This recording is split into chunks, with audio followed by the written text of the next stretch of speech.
Assalamualaikum warahmatullahi wabarakatuh. Nama saya Fani Dunurani, NPM 17120347. Di sini saya akan menyampaikan pendapat dari tiga judul. Yang pertama, bagaimana dunia bekerja. Menurut saya, dunia bekerja bermuara pada suatu hal kebutuhan akan uang. Di sini saya mengambil kata kalimat dalam artikel yang saya baca. Memang benar, dunia bekerja bermuara hanya dalam satu hal, yaitu uang. Semakin berkembang dunia bekerja atau dunia pekerjaan, semakin mahal pula harga untuk menunjang kehidupan. Yang seharusnya saya tanyakan, kenapa sistem barter diubah atau ditiadakan?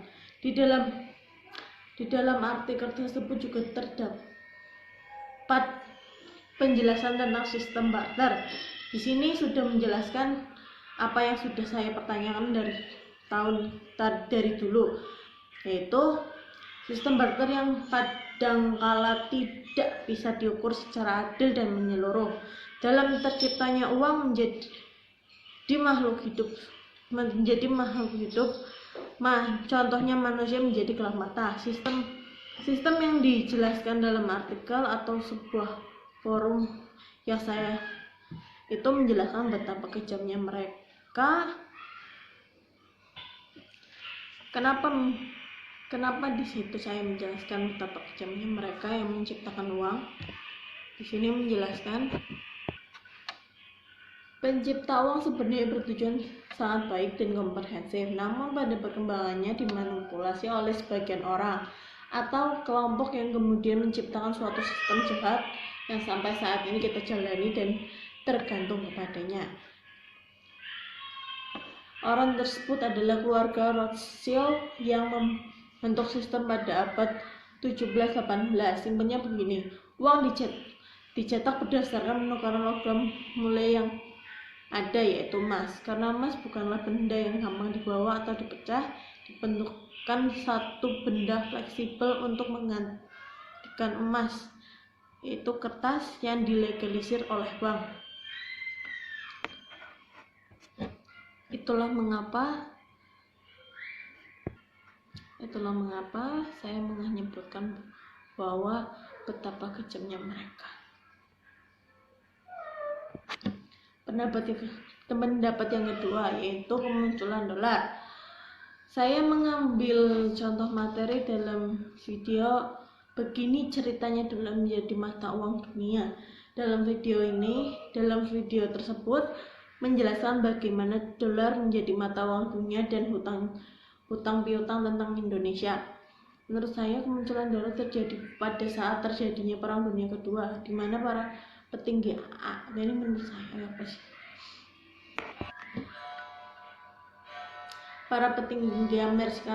Amerika Serikat menghampiri salah satu orang yang dapat mencetak uang.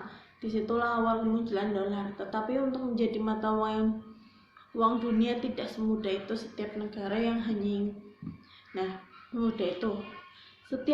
yang hanya ingin mendapatkan mata uangnya sendiri kesusahan karena harus melakukan sistem barter yang digunakan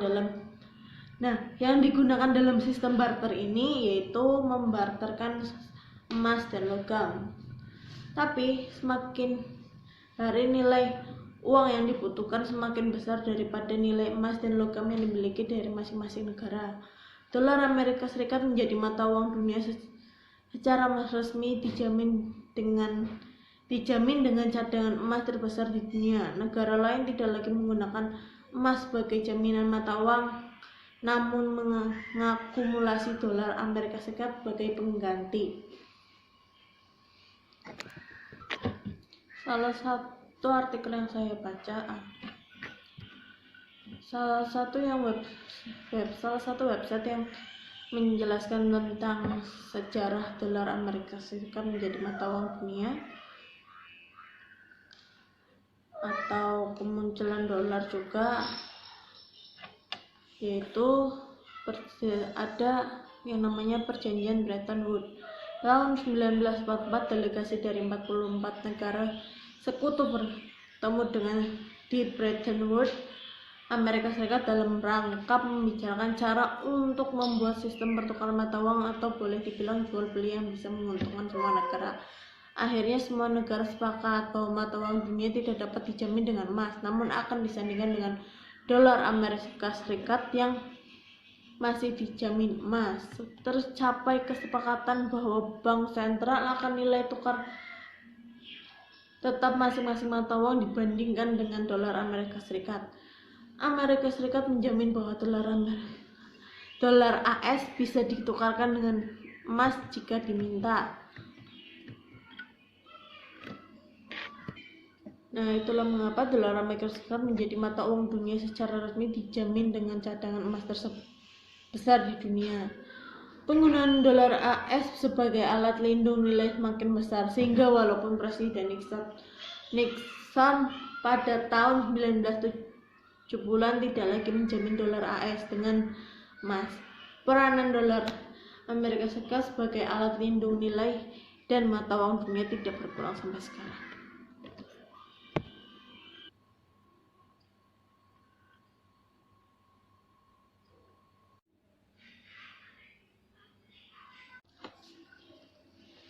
Yang ketiga yaitu pendapat untuk peta dunia tahun 1990. Saya melihat dari video inilah sejarah kekuasaan di dunia dalam tahun ke tahun. Pendapat saya tentang video-video tersebut menjelaskan perubahan peta dunia dari tahun ke tahun ya.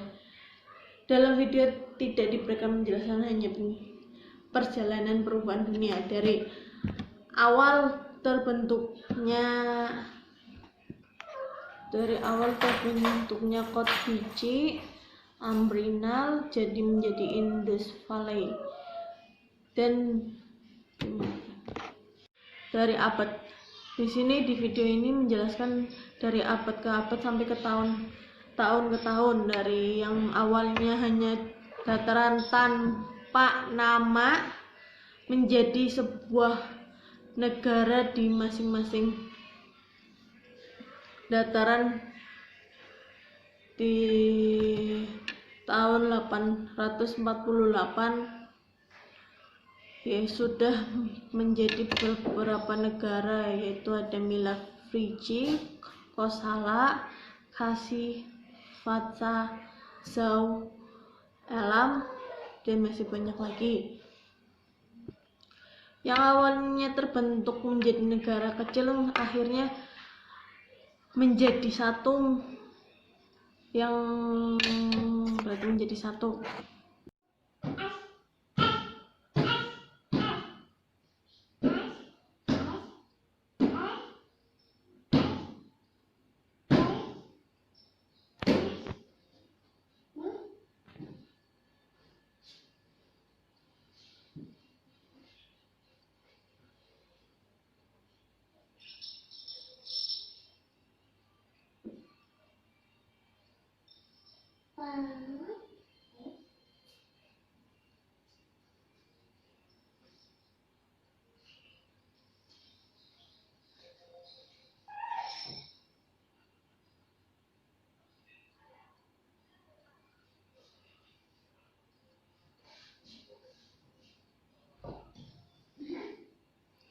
Nah, di sini semakin tahun ke tahun sudah terbentuk sebuah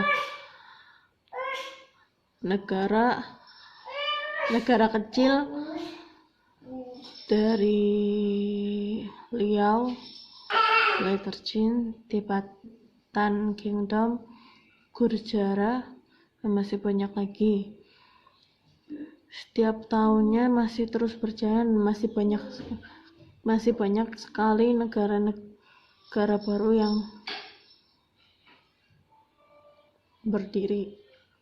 Ada juga yang menjadi sebuah negara besar.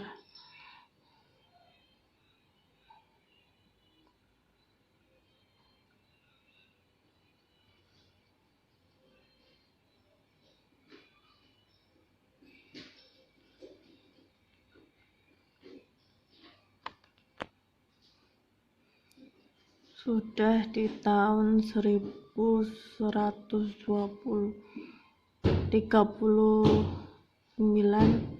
dan terus masih berjalan di peta dunia ini masih terus terbentuk negara-negara kecil.